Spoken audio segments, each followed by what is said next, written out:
Mais Dieu est présent ici. Dis Amen. Amen. Il est présent parce qu'il y a l'homme qu'il a créé, il y a les arbres qu'il a créés, et il y a les hommes que lui-même il a créés, à qui il a donné l'autorité. Dis Amen. Amen. De dominer la terre. Amen. Alléluia. Amen. Ce matin, je ne suis pas venu t'annoncer une bonne nouvelle. Dis Amen. Amen. Je suis venu te frustrer et puis j'ai parti. Acclame Dieu pour ça. Je suis venu te choquer et puis je vais partir. Parce que si je ne te choque pas, si je ne te frustre pas en tant que chrétien, tu ne vas pas prendre ta vie spirituelle au sérieux. Dis Amen. Amen. Si je ne t'annonce pas aussi cette nouvelle, tu ne vas pas être fort à la marche aussi du Christ. Dis Amen. Amen. Alléluia. Amen. Amen. Il me reste 8 minutes maintenant. Alléluia. Frères et sœurs, la parole de Dieu est vivante et elle est forte. Et elle nous apporte la vie. Elle nous apporte la joie. Elle nous apporte délivrance. Elle nous apporte réconfort. Elle nous apporte tout. Et l'annoncer ce matin est un privilège. Parce que je ne suis pas n'importe qui. Dieu me donne l'occasion de venir prêcher à Vallée de Gloire. Oh Père, conduis mon âme. Conduis cette prière. Conduis cette évangélisation. Conduis tout. Et écoute le cœur de toutes ces personnes. Parce que je sais, après mon intervention, d'autres vont crier de joie. Parce que pour moi, là, le témoignage n'est pas loin. Alléluia. Amen. Amen. Alors on va prendre nos Bibles. Genèse 30, verset 22. Genèse 30, verset 22 dit, cherchez. Mais moi, je ne sais pas où ça se trouve aussi.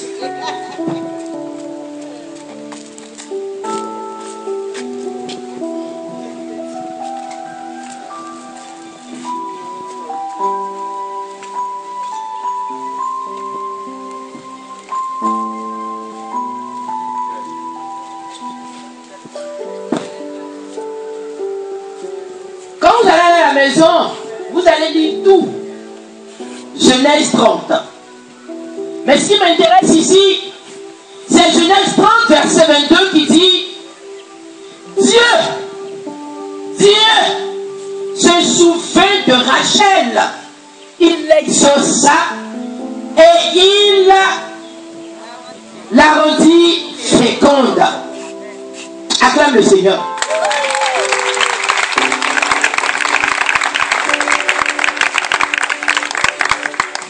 Se souvint de Rachel, il l'exauça et il la rendit féconde.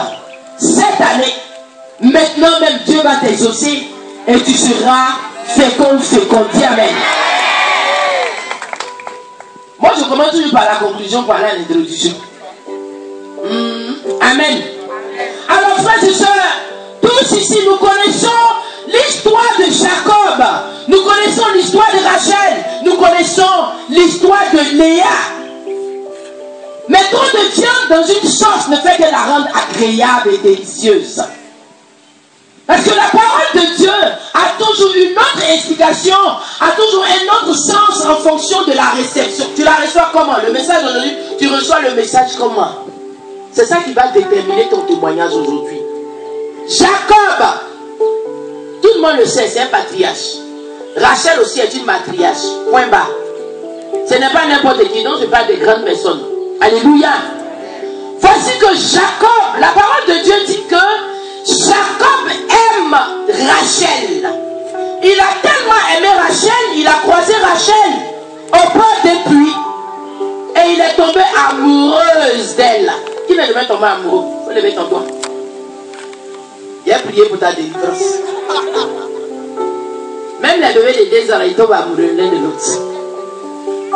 Alléluia. Et il est tombé amoureux de Rachel. Quand tu tombes amoureux d'une jeune fille, en tout cas à leur temps, ce n'était pas pour voir la couleur de ses dessous, mais c'était juste pour l'épouser, parce que tu l'aimais, tu voulais faire d'elle celle qui peut, une femme, ton épouse.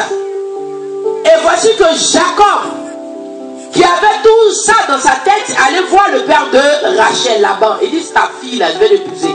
La condition, il fallait que Jacob fasse 7 années en train de travailler dans le champ de Dieu. 7 années en train de travailler dans le champ du père de Rachel. Ce n'est pas le but de de mon intervention, mais entre parenthèses, mot de pardon, excuse-moi. Nous, les jeunes filles, on veut se marier là. Dis à ta soeur, ça, toi, il parle. Dis à ton voisin, ça, nous, on parle. Là-bas, tu fais 7 années. 7. Nous. On lui dit, va dire, dis ça vite, vite. Il va continuer. Dis à ton voisin, va dire ça vite, vite. Je t'aime. Un rayon de 600 francs au kiosque, tu le suis. Si je mens, quand il a fini de payer, si je mens, il ne faut pas acclamer. Mais si je dis la vérité, il faut acclamer. Ah, il n'a pas dit. Je t'aime. Tu dis quoi? Rognon, 600 francs. Je dis allô. Mais le monsieur, il est bougier. Poisson, 2500, j'ai droit. Terminus 40, on a eu beaucoup. Rue Princesse, ils ont enlevé. Ou bien à Lubafik, ou bien quelque part. Hey, it's une go de boy.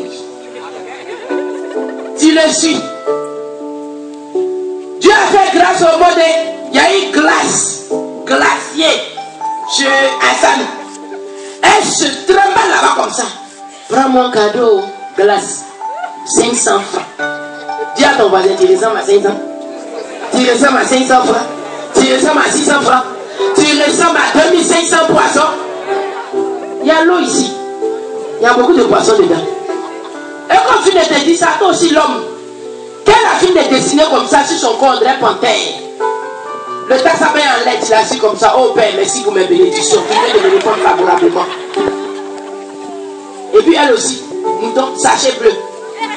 On prend aujourd'hui la robe, la culotte, la chaussure, ainsi de suite, jusqu'à la fin du mois, tous les bagages sont sortis de ton papa, de chez ton papa. J'ai les mots. C'est ça, moi, il a bien ici. Faut acclamer Dieu aussi, Emma. Hé! Frère, on dit il a fait 7 ans. Avis à ceux qui se marient vite. Ça, c'est un autre sujet. Si on m'invite, je ne vais pas m'amuser avec. Alléluia. Alors, quelqu'un qui a souffert comme ça, habillé ici, quelqu'un même t'a donné 100 000 francs, mais il fait malin si toi, a pu faire de raison 7 ans. Et voici que le jour du mariage, le père de Laban, parce que chez eux, c'était un peu indigne, que la plus petite soit mariée et que la plus grande soit là comme ça. C'est une humiliation pour la plus grande. Et son papa a trouvé une face, parce que Jacob lui-même est un bon farceur. Voici que Jacob, à la place de Rachel, va mettre Léa, et puis Jacob va avec Léa, il se rend compte que ce n'est pas Rachel. On lui demande de faire 7 ans encore. Donc Laban, là, 14 ans pour marier ses enfants. Mais pour l'amour qu'il portait pour Rachel, il a fait les 7 ans et il a épousé Rachel. Alléluia. Et voici que, frères et sœurs, dans le foyer, la parole de Dieu dit que Jacob aimait Rachel. Mais il y a eu des circonstances qui ont changé un peu la destinée de cette fille. Mais ce que je sais, quand Dieu a parlé sur ta vie, quels que soient les hauts et les bas, ce qu'il a dit va arriver. Ça te parle de comment tu regardes ta vie. Sœur, voici que Jacob va avec Léa. Aujourd'hui, une grossesse, 2 grossesses, 3 grossesses, 5 grossesses. Dans l'affaire de foyer, on n'est pas marié pour regarder la télévision. On n'est pas marié pour regarder le fauteuil. On n'est pas marié pour... Même si on va ensemble, il faut qu'il y ait un résultat. Et le résultat, c'est les enfants. Papa fait du bruit, maman fait du bruit, les enfants aussi font du bruit. Mais toi, on t'a mal. Il n'y a pas de bruit. Tu ressembles à un fauteuil, tu ressembles à un pompier, tu ressembles à la cuisine, tu ne ressembles... On ne fait rien ça. Et la blessure, l'humiliation s'installe. Parce que les beaux-parents ne vont pas te laisser. Toi-même, ton mari ne va pas te laisser. Son comportement va rester blanc à une injure. Si je dis la vérité, il faut acclamer. Alléluia. Lorsque tu ne travailles pas, tu n'es rien dans une famille. Tu n'as pas d'importance dans une famille. Les plus petits seront ceux qui vont donner les grandes décisions. Toi qui es l'aîné de famille, on ne te consulte même pas pour prendre une décision. Parce que tu n'as rien, tu ne vaux rien. Tu es encore au même stade et tu ne bouges pas. Tu nous emmènes derrière des évangélisations en point fini. Toujours c'est toi qui vas à la prière. Toujours c'est toi qui fais ceci. Tu n'enfantes pas, tu ne travailles pas. Aucune promotion, tu ne ressembles à rien. Regarde à quoi tu ressembles. Humiliation, humiliation sur humiliation. Alléluia. Rachel qui était la bien-aimée, Rachel qui était la bien-aimée n'était pas dans les capacités de concevoir des enfants. L'humiliation, la haine, les pleurs, la blessure dans son cœur. Est-ce que tu peux prendre soin de ta camarade pour remplacer pour toi ou bien pour prendre pour ta maman? Jamais. Demandez aux femmes. C'est le jour où tu pleures. C'est le jour là que tu vois que tes camarades accouchent. Qu'il y a du bruit, le bruit des enfants, en pleine détresse, tu as mal. Ça, ce n'est pas quelqu'un qui va venir rappeler ton statut, mais quand tu vois un enfant passer, tu es blessé juste dans ton âme. Tu as envie de frapper l'enfant et ses parents, tu le maudis à cause de ta manière de gémir. Alléluia. Alléluia. Rachel n'avait pas d'enfant. Elle qui était la bien-aimée. Quand j'ai lu cette histoire, j'ai dit, mais Seigneur, Jacob aimait Rachel. Moi, je ne peux pas comprendre que nous aussi, enfants de Dieu, nous sommes la prunelle de tes yeux. La parole de Dieu dit que le peuple hébreu était le peuple chéri, était le peuple amour, était le peuple bébé, même était le peuple aimé de Dieu. Mais ça n'a pas empêché le peuple hébreu de passer par le désert. Ça n'a pas empêché le peuple de Dieu de vivre en esclavage. Ça n'a pas empêché le peuple de Dieu d'être écrasé par le peuple adversaire. Soeur, frère, je suis venu t'annoncer quelque chose. Écoute-moi bien. Ce n'est pas parce que tu es chrétien, ce n'est pas à cause de ton baptême, ce n'est pas à cause de ta confirmation ou les évangélisations que tu ne fais en un point fini qui vont faire que Dieu va s'éloigner de toi, qui va faire que Dieu, du moins, va agir dans ta vie comme un bois magique, comme une magie. Jamais. Tu vas souffrir, tu vas pleurer, on va t'humilier, tu vas pleurer les âmes, les sorbites même de terre. Ça va sortir. Tu vas connaître la souffrance. Celui qui va écrire sur une église vous dit, arrêtez de souffrir, ne rentrez pas là-bas, parce que c'est faux. Frères et sœurs, tu es chrétien, tu vas souffrir, tu vas être humilié, tu vas être écrasé, tu vas pleurer, on va t'humilier parce que tu ne travailles pas, parce que tu n'es pas encore marié, et tes yeux constatent, ton état physique constate que, regarde, tu as 20 ans, tu as 30 ans, tu as 50 ans, tu as 40 ans, tu as 45 ans, tu n'es pas encore marié. Tu vas utiliser tous les produits que les médecins, les pharmaciens vont te proposer, vont te conseiller, tu vas les utiliser. Tu vas changer ta manière de marcher, les habits. Si Dieu dit, Kofi ne va pas te regarder, Amala ne va pas te regarder, Tigbe ne va pas te regarder, tu seras comme un baiser. Quand Dieu a mis sa main sur toi, il dit, mon enfant, tu vas traverser quelque chose, tu vas faire tout ce que tu veux, on ne va pas te regarder. Ton cœur saigne. Ton cœur pleure, ton cœur crie à l'Éternel. Oh Dieu, tu n'es pas là où tu as déménagé de la Côte d'Ivoire, où tu as déménagé, mais je suis toujours en train de faire les rosaires, Seigneur. Je ne vois pas de quoi tu es capable dans ma vie. Mais pourquoi je souffre? Tu vas souffrir. Acclame Dieu parce que tu vas souffrir.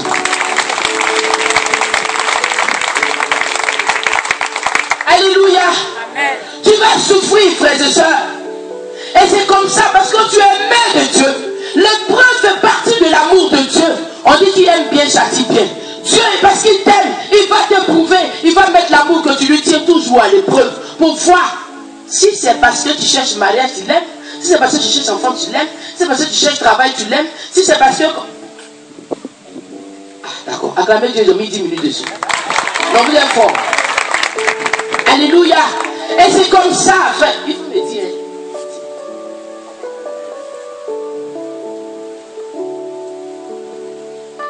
Excusez-moi, hors antenne, regardez.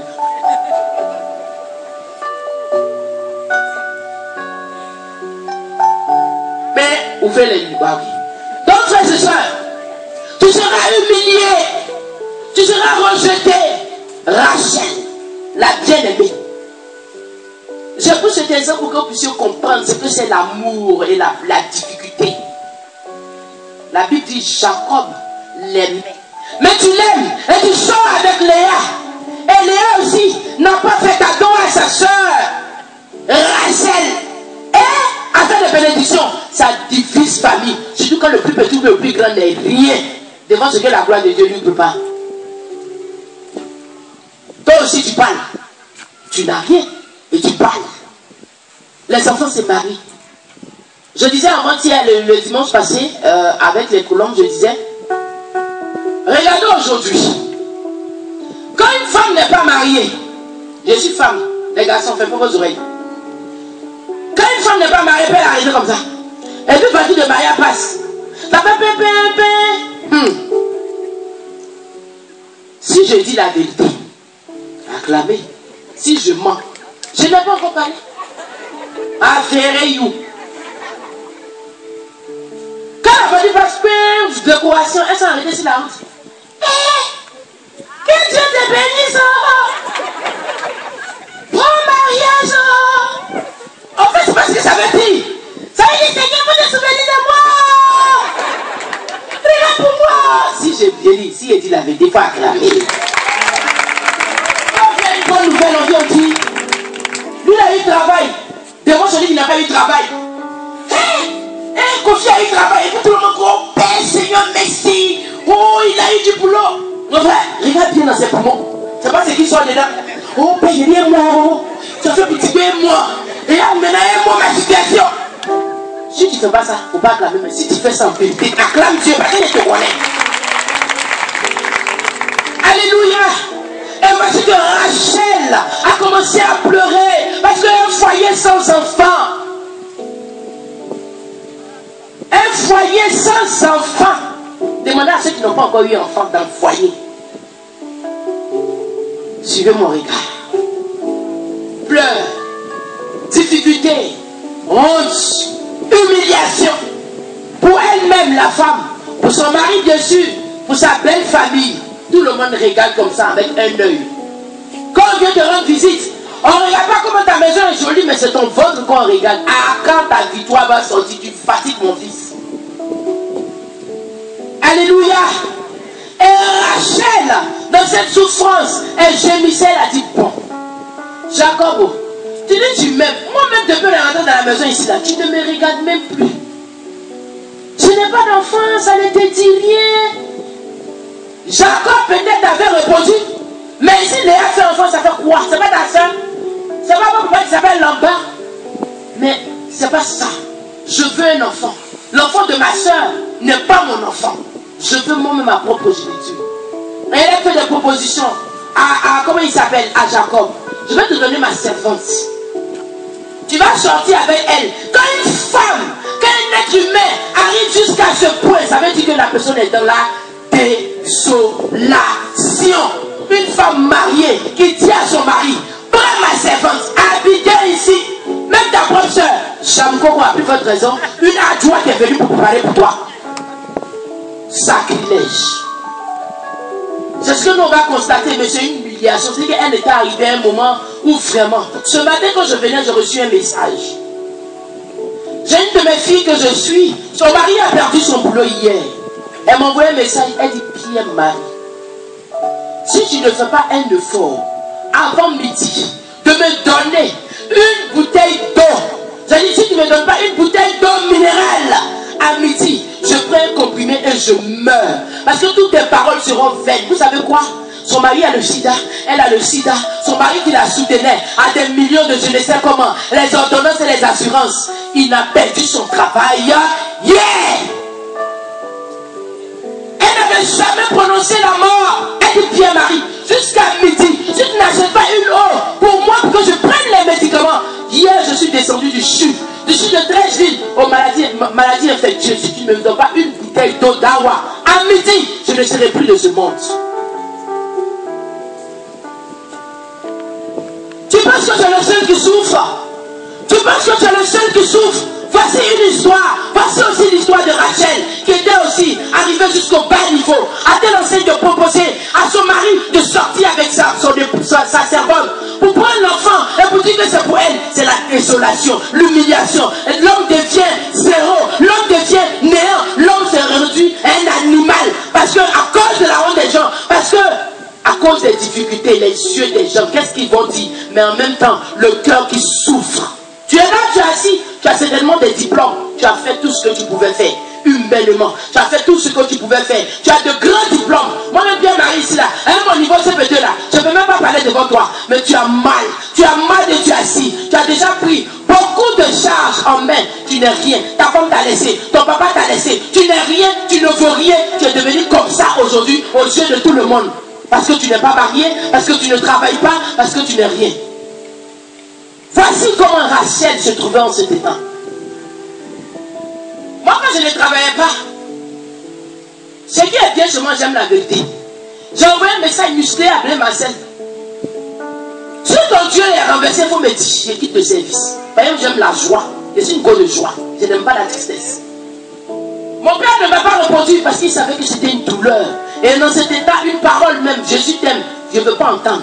Il y a des moments comme ça, frère, où tu as l'impression que Dieu n'existe pas, où les chrétiens ont fait un montage de livres ou d'histoires dans un livre qu'on appelle la Bible. C'est ça qu'on appelle la désolation. Quand tu arrives à cet état, une parole ne peut pas te dire quelque chose. Tiens-toi bien, les apôtres étaient avec Jésus dans la barque. Le Dieu que nous prions, il nous dit, je n'ai pas dit que tu vas couler, je n'ai pas dit que tu vas renverser, je n'ai pas dit que tu vas te trébucher ou je ne sais pas, j'en passe. Mais je suis avec toi dans la barque. On dit il y a eu une tempête, il y a eu des coups, il y a eu tous les vents et marées et tout. Mais Dieu dormait et les apôtres apeurés, ils ont regardé Jésus. La parole de Dieu, Dieu il avait sommeil. Mais il dormait, c'est gros français, sommeil, il dort, il ronfle. Si je devais enlever dormait, il ronflait. Parce qu'on ronflait, c'est-à-dire que tu n'es plus de ce monde, tu es mort. Tu es entre Yopougon et le cimetière au Maroc, quelque part là-bas. Mais Jésus ronflait, c'est-à-dire qu'il n'entend plus rien. Mais dormait, on peut entendre un peu le bruit. Il ronflait. Parce que le ronflement, le bruit de son ronflement, plus la situation morte dans laquelle il était, ça veut dire qu'il n'entend plus rien. Tu pleures, les larmes ne vont pas arranger les choses devant cette situation que tu traverses. Seigneur, tu es où? Aujourd'hui, je n'excuse pas le phénomène de bruiteurs, je n'excuse pas le phénomène des prostituées, mais Seigneur, quand tu fais asseoir les enfants, que tu les écoutes, si tu ne passes pas par une guérison intérieure, ils vont poursuivre toujours dans cette situation. Ils sont arrivés à un degré où la Côte d'Ivoire même leur impose de se comporter comme ça. Ben, Dieu, pourquoi est-ce que tu regardes Rachel que tu dis que tu aimes? Jacob, toi l'amoureux de Rachel, pourquoi est-ce que tu peux la regarder comme ça sans l'aider? Dieu, pourquoi tu ne peux pas m'aider? Est-ce que je n'ai pas passé tout mon temps dans les évangélisations? Est-ce que je n'ai pas passé tout mon temps en train de faire les neuvaines à Kofi, à Kwaku? Il a dit, laissez tranquille, essayez pour nous aussi. J'ai dit, cette mentalité un jour dans ma vie. J'ai dit, Saint-Michel, Marie qui te fait les deux. Papa m'a dit, et si je fais une neuvaine à ma grand-mère qui te fait les deux? Peut-être que ça va marcher. Mais quand tu penses comme ça, c'est que vraiment ça va plus. Les fous, vous voyez, Abidjan, c'est la dépression. Tu te sens oppressé. Il dit, l'oppression dans ta tête. Où il dit, je suis allé rendre visite à une femme. Elle a l'argent. Elle a tout, mais elle est malade. Quand tu rentres dans sa chambre, tu ouvres le premier placard. Pharmacie. C'est un doigt de Dieu. Parce que c'était rempli. Deuxième placard, médicaments. Son tiroir, médicaments. Elle souffrait d'une maladie que son argent ne pouvait pas acheter, ou payer, ou résoudre. Elle souffrait dans sa chair. Elle avait jusqu'à 4 voitures. Mais elle souffrait. Dans la chambre, quand je suis rentré sur le lit, elle me dit, Pierre-Marie, est-ce que Dieu existe?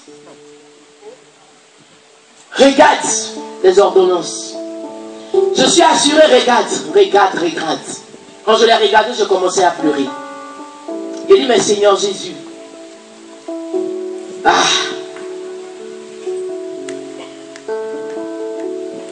et puis je n'ai plus rien dit.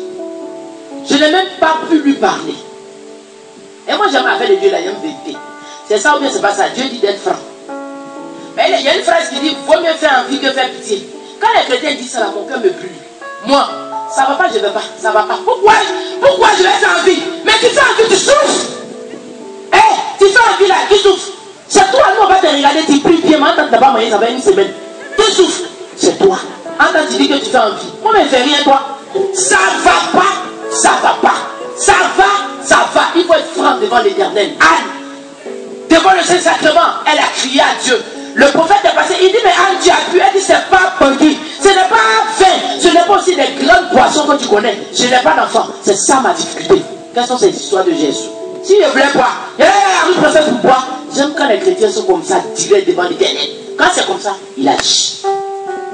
Mais les introductions dans la souffrance, ça peut le moment.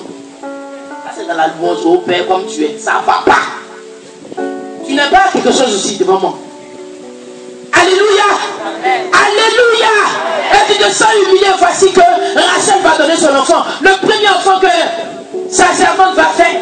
Ce qui m'a plu dans le comportement de Rachel, même dans la détresse, même dans les pleurs, même dans la honte, même dans le désespoir, même où elle est arrivée, être réduite comme un animal, elle a tenu bon. Elle dit ok. Elle pleurait comme comme toi hier. Elle pleurait comme moi hier, se lamentait. Souvent ta vie devient le livre de la lamentation. Tu es derrière le mur. On dit c'était sur le mur. Ou toi c'est sur le mur. Dessus la chambre. Ou bien sur le coussin. Tu te lamentes de longueur à longueur de journée. Chaque jour sur ton sort. Mais ce qui m'a plu, quand elle a fini de réfléchir comme ça, elle s'est ressaisie. Elle-même, si Dieu m'inflige cette correction, parce qu'elle a commencé à comprendre que l'épreuve vient de Dieu, du moins.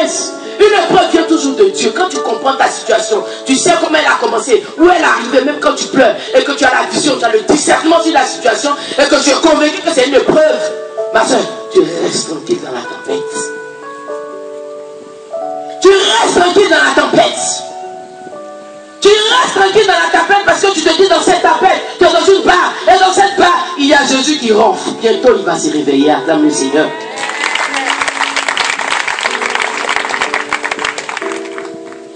Alors sœur, voici que l'épouse, cette servante va mettre un enfant au monde.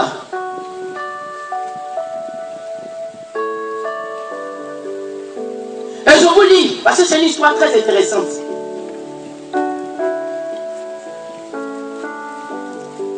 Et il y a une chose que j'ai oublié de vous dire. Dans la colère et dans les difficultés que Rachel vivait, elle a posé une question à Jacob.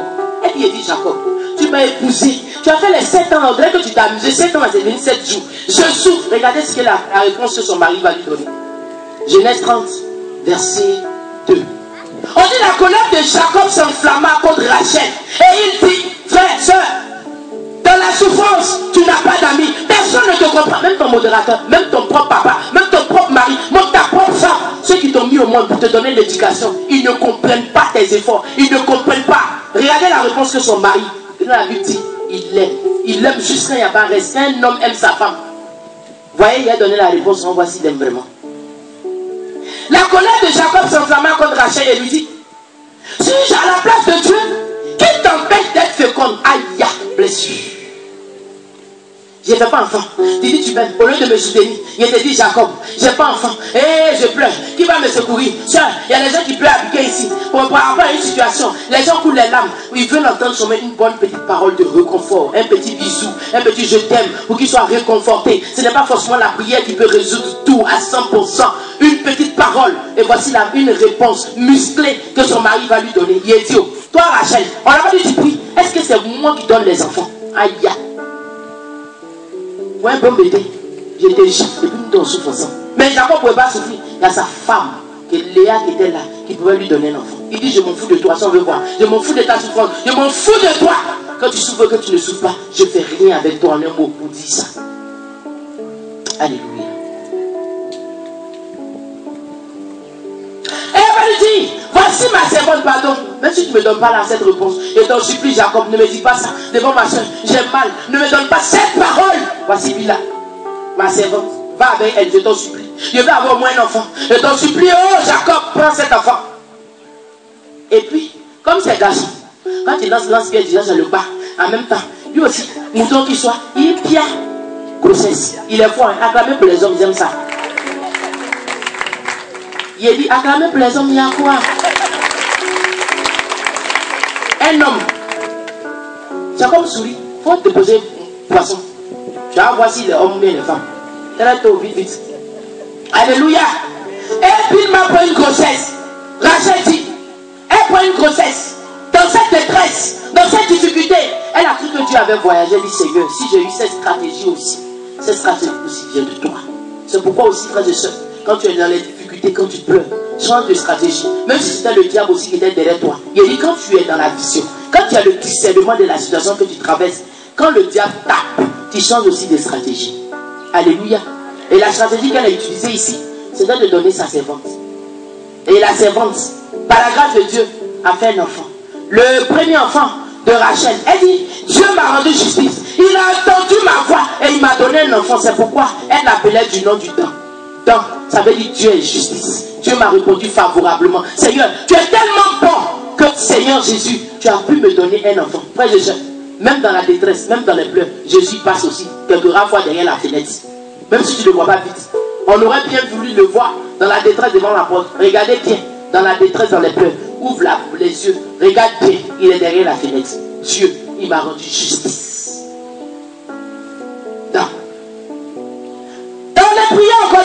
fois-ci que Bila encore va prendre encore une autre grossesse. Et cette fois-ci, Rachel va appeler cet enfant Nephtali qui veut dire j'ai lutté divinement contre une soeur et j'ai vécu. Parce que sa soeur aussi l'humiliait. Sa soeur aussi l'humiliait. Comme aujourd'hui, le pays nous humilie. Nos situations que nous traversons nous humilient. Les statuts dans lesquels nous vivons aussi nous humilient. Chaque jour, la vie que nous vivons nous rappelle nos statuts. Comme si Dieu n'existait pas. Comme si Dieu n'était pas fort. Comme si Dieu n'était pas capable de réaliser quelque chose dans notre vie. Elle dit Seigneur, j'ai lutté contre ma soeur. Certainement quand il y a eu l'enfant, elle lui a dit oh, toi tu es qui? Tu n'es rien, va au cimetière. Toi, tu es qui? Elle a tous les diplômes, tu ne travailles pas. Toi tu es qui? Tu te prostitues. Toi tu es qui? Elle l'a insulté. Elle dit Seigneur, regarde ma douleur. Ma propre soeur, la fille de mon père, regarde comment je souffre. Et Dieu a fait grâce. Bila a eu un enfant. Elle dit Dieu, j'ai lutté contre ma soeur. Soeur, dans les difficultés, souvent aussi, même quand tu as le discernement que c'est une épreuve, il faut lutter contre la chair. Il faut lutter contre tout ce qui te propose de manière humaine. L'argent, tout. Moi, avant d'avoir du travail, on m'a fait une bonne proposition de devenir aussi franc-maçon, mais de rentrer dans une loge. Quand j'ai regardé l'argent, mes yeux ont changé en 2 minutes. Mais heureusement, le Seigneur m'a saisi. Sinon, j'allais devenir très dangereuse. Acclame Dieu. Alléluia. Léa, on dit Léa, en voyant qu'elle cessa d'avoir des enfants. Parce que Léa a eu beaucoup d'enfants aussi. Pendant que l'autre avait 2. Elle dit, mais c'est pas possible. Et une seule, dans l'épreuve, dans les difficultés, le diable aussi ne va pas te laisser. Le diable ne te laissera pas. Pourquoi est-ce que tu vas avoir la gloire? Il est assis sur toi. Il dit, mais pourquoi? C'est pas possible. Pourquoi ça peut se passer comme ça? Sa soeur, sa propre soeur Léa, elle dit non, ça ne va pas se passer comme ça. L'autre, elle a eu 2 enfants. En 2 ans seulement, elle a eu 2 enfants. Et moi, ok, je ne fais plus d'enfants. Moi aussi, je vais prendre ma servante, Jacob. Tu vas prendre Azwa, tu vas prendre Dibeu, tu vas prendre Amna, tu vas l'enceinter, c'est ma servante. Elle aussi, elle va faire un enfant. Là, ça fait 2 contre 2. Entre temps, elle avait déjà des enfants. Je dis, souvent le diable est bête. En temps normal, tu as déjà des enfants. Tu cherches quoi? Tu as déjà 2. Toi, tu as déjà 4. Elle a 2. Ça te fait mal. Mais c'est oui, c'est la vérité. Regarde bien, mon frère, ma soeur. Là où tu pleures, là où tu es en train de crier à l'Éternel, Seigneur, pourquoi tu m'as abandonné? Ou pourquoi je suis dans la désolation? Il y a un qui est à côté aussi dit, Seigneur, toi, tu n'as rien. Tu ne manges pas. Tu n'as rien, mais il y a un qui est dans une case qui crie à l'Éternel, Dieu, je fais comment? Toi, tu es devant lui, tu es son prince parce que tu as déjà la gloire. La situation que tu vis n'est devant souvent rien devant l'Éternel. Parce qu'il y a un qui souffre derrière toi. Léa va prendre Zilpa, sa servante. Jacob aussi va la bombarder très tôt, vite. Elle aussi prend un enfant. Alléluia. Amen. Alléluia. Amen. Léa dit, Zilpa fait un enfant, Léa dit, je suis heureuse. Quand les filles me diront, heureuse, je suis heureuse, je suis la bien-aimée. Et elle va l'appeler à Saint. Ruben sortit aussi au temps de la moisson des blés et se trouva dans les champs. Il les apporta à Léa. Sa mère avait Rachel. Alors Rachel dit à Léa, donne-moi, je t'en prie, les mandragores que ton fils t'a donné. Elle lui répondit, est-ce que toi, Léa, Rachel, est-ce que toi tu es pris mon mari pour que tu prennes aussi les mandragores de mon fils pour lui dire tu n'as même pas d'enfant? C'est toi qui sais ce que c'est un enfant. Hé, Jacob, à toutes les femmes, je n'ai pas dit stérile, qui n'ont pas encore eu d'enfant. Je vous fais ça. Parce que la parole de Dieu dit, la stérile, elle enfantera 7 fois. Le temps appartient à Dieu. Le temps est le 2e nom de Dieu. Aujourd'hui tu es stérile, aujourd'hui tu es chômeur. Aujourd'hui tu es un nom que la vie ou la société te donne. Mais demain, Dieu te donnera un autre nom. Alléluia. Sœur, et Rachel dit, eh bien, il couchera avec toi cette nuit. Par rapport à ça, ton mari, Dieu, tu aimes là. Il va sortir avec toi tous les jours et toujours tu vas faire des enfants. C'est vers moi que tu viendras car je t'ai acheté pour les mandragores de mon fils. Et il coucha avec Léa. Léa dit, Dieu m'a donné sur mon salaire parce que j'ai donné ma servante et mon mari. Elle appela du nom d'Isaac. On dit Léa devint enceinte et enfanta un 6e fils à Jacob. Léa dit, Dieu m'a fait un beau don. Cette fois, il habitera avec moi et je lui donnerai 6 enfants. Elle appelait du nom de Zabulon. Alléluia. Ensuite, elle enfanta encore une autre personne. Dieu se souvint de Rachel. Alléluia. Dans cette détresse, Dieu n'a pas oublié Rachel. Dans cette histoire, Rachel, Léa pensait qu'elle avait gagné la bataille. Mais Rachel, elle était au courrier, comme on le dit avec le Christ. Elle dit, Dieu, si tu as passé par une servante pour baisser mon humiliation, pour rendre ta gloire avec moi, moi aussi, je sais, quel que soit le temps que ça va mettre, je sais que Dieu ne m'as pas oublié. Je sais que Seigneur, jusqu'à la fin de mes jours, moi aussi, Rachel, je vais porter en moi un enfant. La parole de Dieu dit, Dieu se souvient du courage de Rachel. Parce que pendant cette situation, Rachel n'a pas désisté. Rachel n'a pas joué son rôle de femme. Elle prenait toujours soin de son mari. Elle était toujours au bon endroit, en train de lui donner les bonnes paroles, malgré qu'elle était dans l'humiliation. C'est ce que Dieu a vu. Et la parole de Dieu dit qu'il se souvient des sacrifices de Rachel. Seul. La situation que tu traverses aujourd'hui, la parole de Dieu dit que Rachel jouait son rôle auprès de son mari.